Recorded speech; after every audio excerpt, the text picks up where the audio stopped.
Hey, it's Meredith and I'm back with another Premiere Rush tutorial. This time we're going to be covering Premiere Rush on the desktop from start to finish. Premiere Rush is really great for YouTube creators, bloggers, content creators, anybody creating, social media, social video content, right?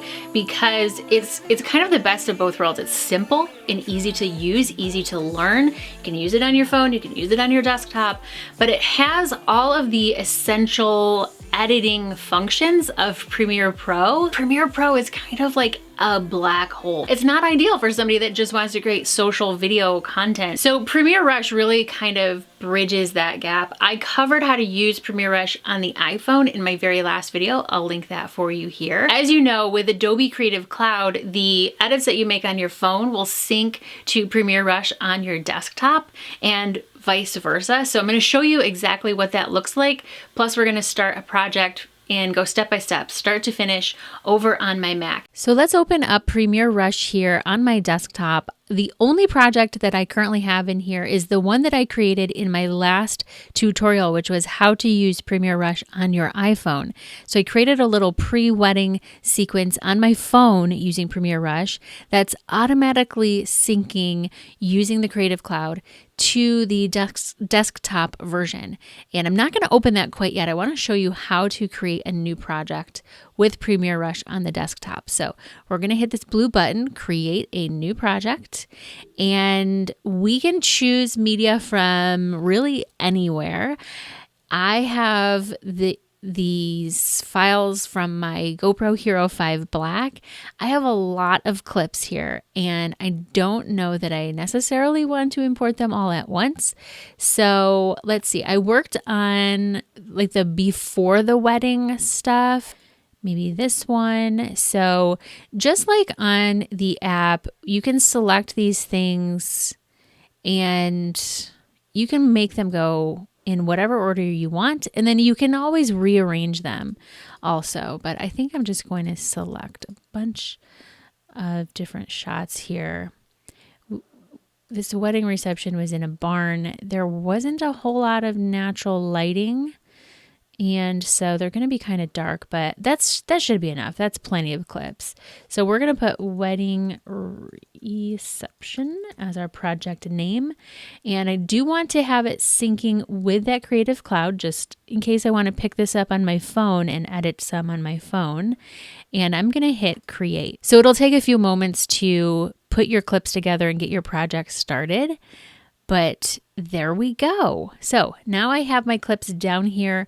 The timeline is, of course, down here at the bottom, and then you have your preview window as well. And this is really, it's the same tools that are available on the iPhone app. It's just they're in different places. So let me just show you around here a little bit. On the upper left-hand side, you have the blue plus button. That's so that you can add more media to your project. Below that is this little file box. This will open up your project assets. So these are the clips that we just added to our project.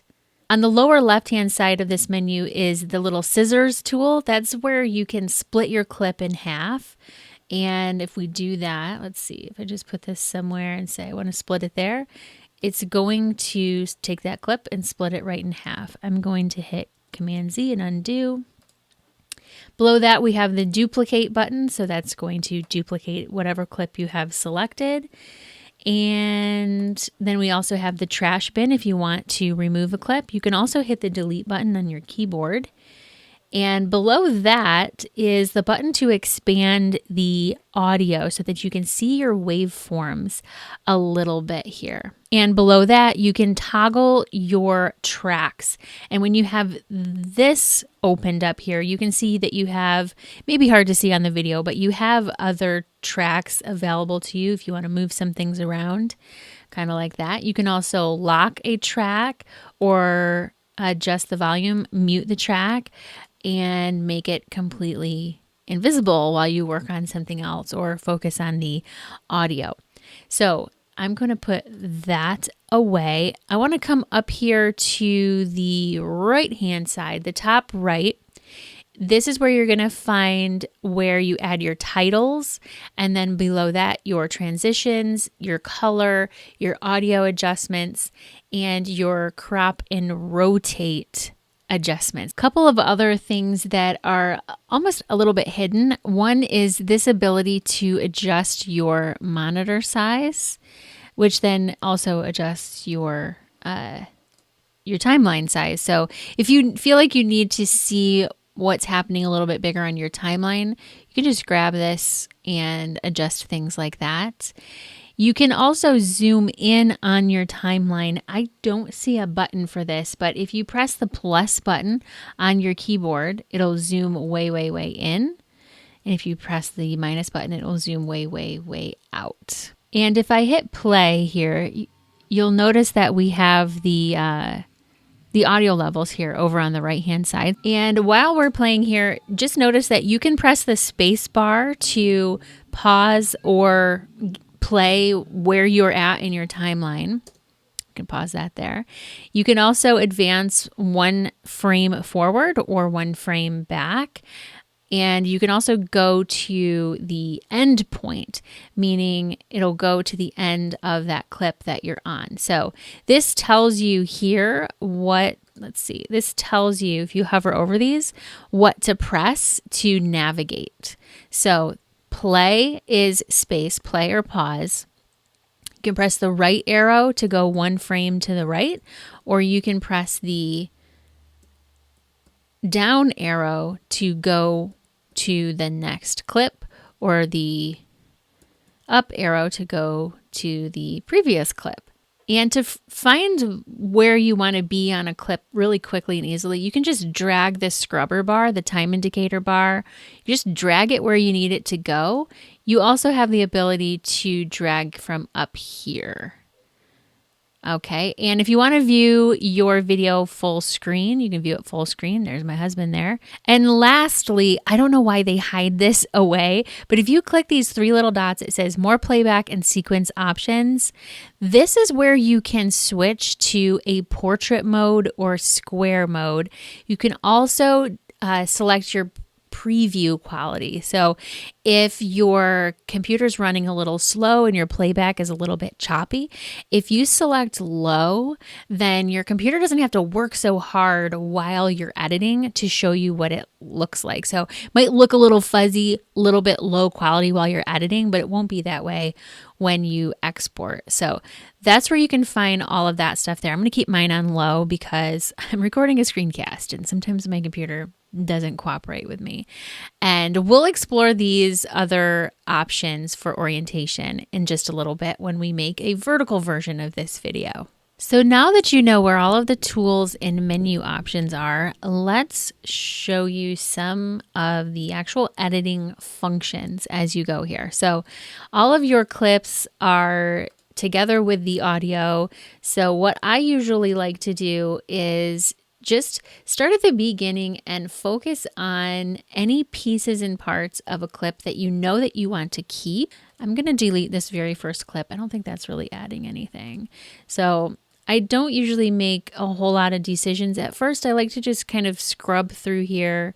This is where they're announcing the parents. So we're going to keep this clip. So in this next clip, the DJ is announcing the parents of the bride and groom, and then they're going to announce, the bride and groom are going to come in, everyone's going to clap and cheer and blah, blah, blah. So I might use some of that audio and then have some B-roll over it. I'm not totally sure. But right here where my scrubber bar is, this is where the DJ starts talking. So I could either split this clip using the scissor tool and get rid of this first part where nothing's really happening. But I'm going to hit undo, and I'm going to hit undo again. Or you can kind of use the beginning and end of a clip, sort of grab it like a handle and just drag it.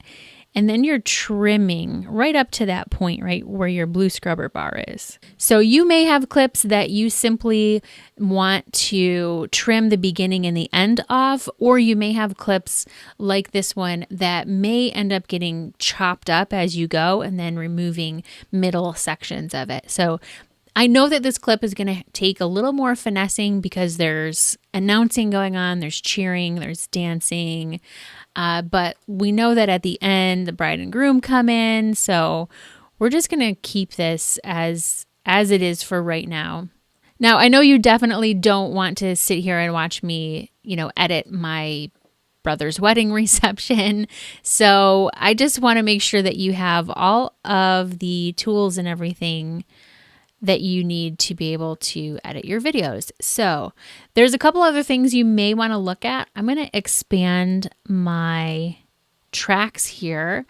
You can bring a clip up and just kind of grab it and pull it over so that it's over top of another clip to use as B-roll if you wanted to do that. Now, this is going to have your audio along with it, so you may need to mute one or the other, but that's how easy it is to just pull your clips out to use them as B-roll. So let's take a look at some of these tools up here. We'll get to titles in just a second. I want to show you, let's look at crop and rotate. So if we open up this panel, you can see that we can move this clip to the left or the right. So that would be the horizontal position. Let's leave it right in the middle. We have the vertical position, of course. Let's put that one back where it belongs. And you have rotation. So if you needed to adjust your horizon or something, you could rotate it like that if you wanted to. The other thing you may want to do under scale, this would be essentially like zooming in. So you could use this to, let's just say you needed to adjust your horizon just a little bit. If you did this, you would need to scale up a little bit. That looks a little bit weird, so we don't want to leave it like that. We definitely want our rotation to be at 0 there. But that's what you would do there. It's a little confusing sometimes. People always wonder, how can I zoom in when I'm editing a video? And you want to look for the word scale instead of the word zoom. Under the advanced menu, we have the ability to crop. So you could just, crop it just like that. So I suppose you could probably do something like a picture within a picture. If you crop this clip, move it over top of the others, and then you can see that if I move the horizontal position here, then we have a picture within a picture situation, okay, which obviously looks terrible. I would not leave it quite like that. Let's put my husband back together there. And then you have an opacity control, you have edge feather, which kind of makes it look like a vignette or something. That looks terrible. So we're gonna put that back. So that is the transformation or transform menu. And if you click it again, that menu will go away. The audio menu above that gives you some options like adjusting the clip volume. So if you have background music and you want the background music to be the focus, then you could adjust the volume of the people that are talking in your video down, or you could do it the other way around. Maybe you want your background music to be down low, but you want the talking to be able to be heard. This is where you would adjust that clip volume here. And you can see the waveforms. You can see them go down, so you can kind of see where you're at. I just want this to be at a normal spot, 50. There we go. You can also mute your clip. So if you have just a couple clips that you want to be completely muted, select the clip, hit that mute button. You'll see that it's muted there. If you wanted the entire audio track to be muted, then you would come over to the whole track, to the whole timeline here, and just mute that whole track. But for just one clip, you want to select the clip and come into the audio menu to do that.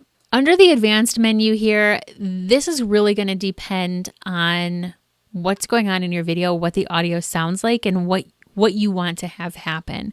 So Premiere Rush automatically sort of assumes what's going on in your videos, and you can see that, like in this clip right here, there's a music symbol. Over here it's just, I don't know, miscellaneous or other. It's calling it other types of audio. If it was just somebody talking, like right here, this thinks that it's just somebody talking, and it's probably music playing. But this will have a person talking, and so it will adjust the sound, the audio in your clip based on what it thinks is happening in your clip, which is kind of cool to have some automatic editing happen to your volume, or excuse me, to your audio, which it's kind of cool to have that kind of automatic editing happen to your audio, but you may want to check things out and make sure that it really sounds the way that you want it to sound and adjust these clips here. Now I want to go over some of these other ones here. So we're going to close that audio menu. We're going to open up the color menu. And this is where you can add a preset, or you might think of it as a filter to your clips. We have Fuji, Beach, Mono, Matrix, Gold. Generally, I don't really mess with those, but you're welcome to do that if you want to. You can also hit this edit button, and this is where you can adjust your color manually yourself. So you may, if you wanted to bring up your exposure, you could do that here. So for example, inside this barn, the lighting is not that great. You could come in here and bump up the exposure a little bit, but you're going to see that the quality is going to degrade a little bit. So you can play with these if you want to, but this is going to be under the color menu, and then you have to hit that edit button. And then under the advanced menu, you have a faded film look, you have sharpening, you have the vignette that you can create if you want to. And if you create a set of adjustments to the color, you can create your own preset. So if I created a preset that was like inside the barn, and I have a lot of clips inside the barn. So if I didn't want to have to go in and edit the color and the exposure for all of these manually every time, save that as a preset, and then it'll be down here under your presets. And then I could just apply this clip, or excuse me, I could apply this preset to any of these inside the barn clips, right? So let's get rid of this color menu. Over here we have transitions. They don't give you a whole lot to choose from here. Personally, I'm not real big on transitions. If you've been following me for a while, you probably know that. I just like a good standard jump cut usually. But if I have to, then cross dissolve is okay. I'm going to drag it down, and it's going to go between these two clips right here. Let me zoom in so you can see it. So we have a cross dissolve, and I can make this longer just by dragging it either way. And you'll notice that it's cross dissolving the whole the image, right? And then it's also cross dissolving the audio, but they're separate adjustments, right? So that is actually kind of clever.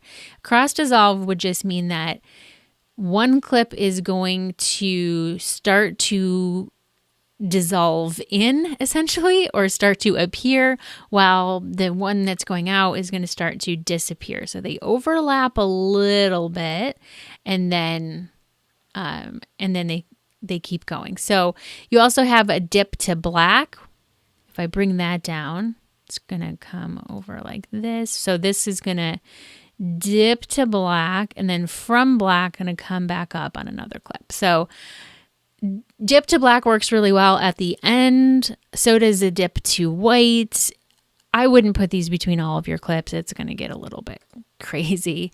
And you can adjust the duration of your transition over here as well. And above the transitions menu is the titles menu. And I like to keep my titles pretty simple, maybe something at the very beginning. So this isn't the very beginning of the video here, but I just wanted to find a good spot to add some kind of a title. So you have a bunch of options available to you here, and you'll have to play around with what what you want to do and what kind of makes sense for you. In my case here, I think I want to do this one here. So I'm just going to click it and drag it down. It kind of gets added to the timeline as its own clip, right? So you can treat it like its own clip. You can make it longer. You can make it shorter, but it does have some animation to it here, right? Just like that. You obviously would need to customize this a little bit. You need to be able to put in your own words there. So once you figure out what you want your title to look like, you can hit this edit button over here and we're going to drop this down. You can adjust, you can adjust the typeface that you want to use. Find something that works for you, or you can just keep what's already there. Let's see. And that looks bad, but that's okay. We're going to make this a little bit bigger here. You also have a couple other, baseline shift is going to bring it down a little bit. And you can make it bigger, you can make it smaller. And you have the option to change your color here. I mean, I actually want mine to be white, but if you wanted to change your color, you could do that here with the color fill, like so. You can also select if you want to have an outline color. So maybe we want the outline to be black for this. It's a little hard. It's a little hard to see when it is selected like that. But if we bring our outline size up, then you can kind of see what that looks like. Like that. That's not how I would leave it, but I just want to show you what it looks like there. You also have the shadow. So you can change the color of the shadow to something crazy. And then under the shadow, you can select the opacity of the shadow, the blur of the shadow, and the distance of the shadow. Oh yeah, what is happening? So there's our shadow there. I mean, that does look pretty horrible, but that's how it works. Okay, so under shape, see how we have this purple bar? You can change the color of that.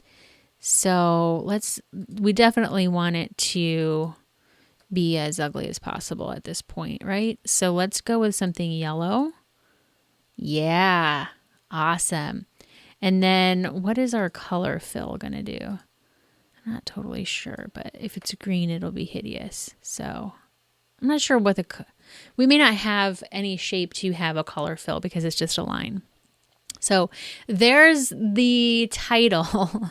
Now we want to change what this says, right? Let's just say, let's make this big. Congratulations. Like that. And yeah, I think we're good. We're good with this. Let's see what it looks like. Awesome. The colors could use some work, but that's how you create a title, and you can put as many titles in there as you want. So once you have gone through your whole video here and you're happy with it, one kind of weird thing with Premiere Rush is that you don't save your project. It just automatically saves and syncs as you go, and it's syncing to your Creative Cloud account so that you can pull this up on your phone and continue editing it from there. But you don't have to worry about saving it. However, when you're done, when you're ready to share this, upload it to YouTube, put it on Facebook or whatever, you want to come over to this top left and hit the share button.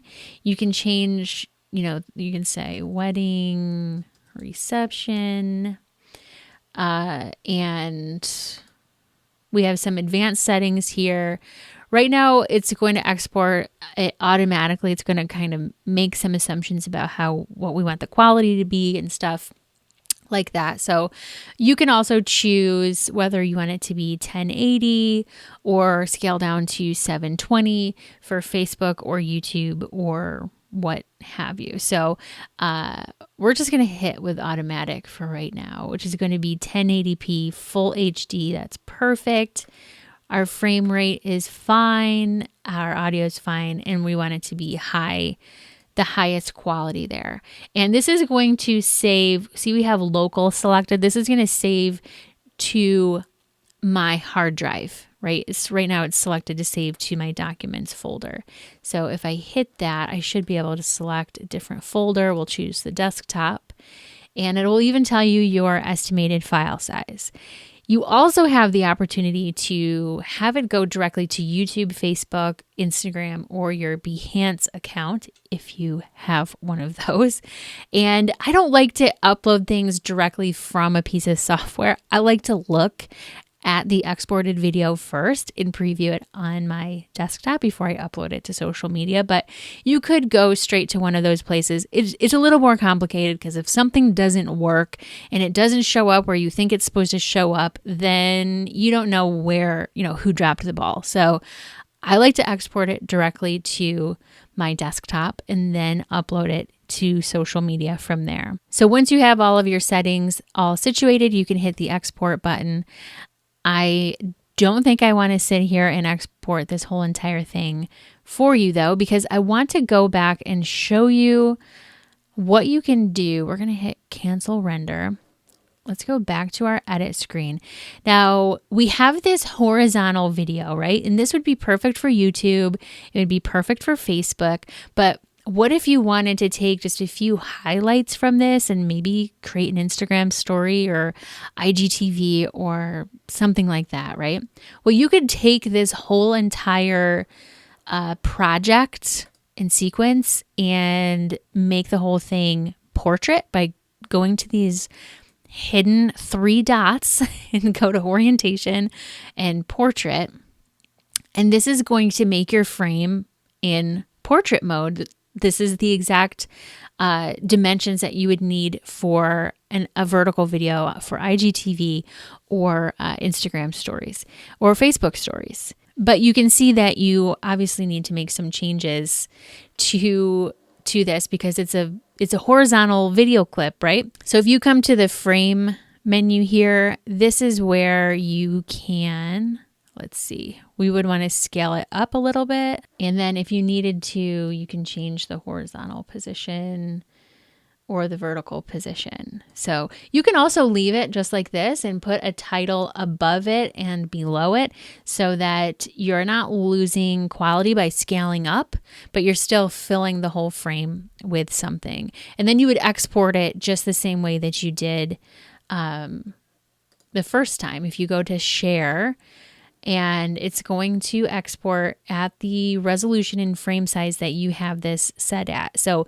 instead of 1920 by 1080, it's going to be 1080 by 1920. So 1080 pixels wide by 1920 high.